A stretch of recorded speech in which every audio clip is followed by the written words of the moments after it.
It's quite the relief to discover that there's no spirituality rule book, isn't it? It's such a liberating little idea, isn't it? That there's no right way to do it, meaning there's no rule to do it. Because it's so funny.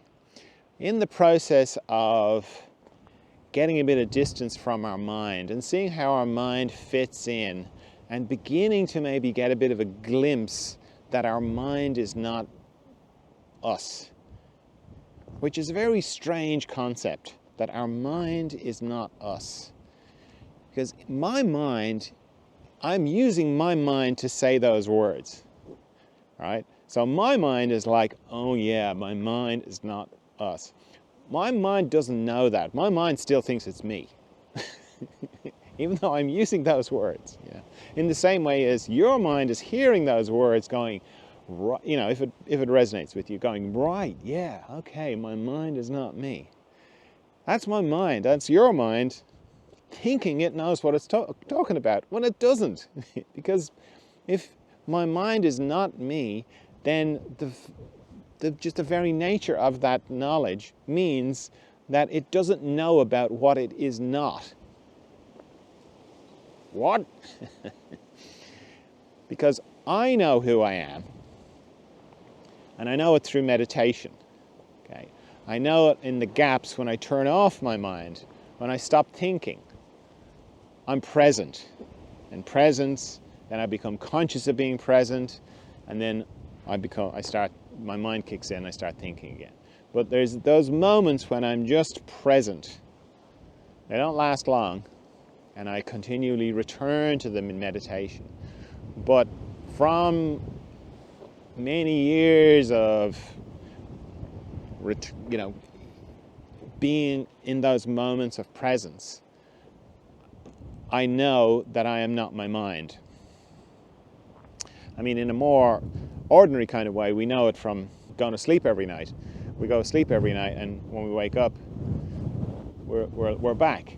Well, where do we go? What happens? Where do we go when we sleep? You know, we're gone.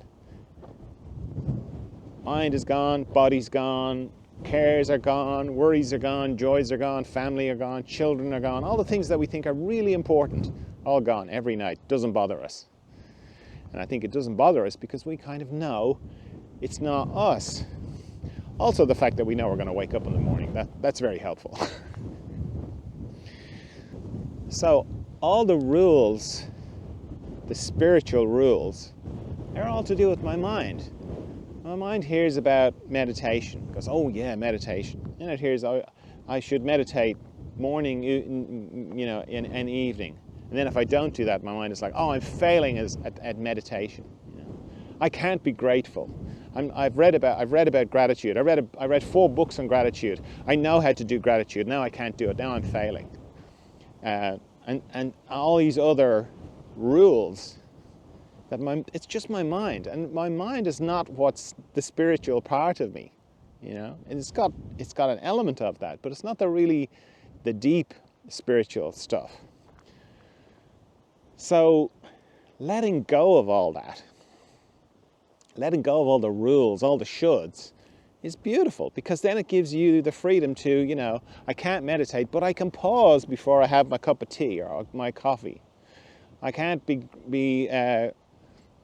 I can't manifest. I'm rubbish at manifesting. But then you can look around. Like, it's so funny to kind of think, oh, I'm not very good at manifesting. It doesn't matter where you are. It doesn't matter how little you have. You have something, I mean, just the fact that you're listening to me means you've got access to some sort of a device. I mean, that's pretty impressive. There's a lot of people don't. But if you look around at what's around you, all the stuff you've manifested, it's incredible how much stuff you've already manifested.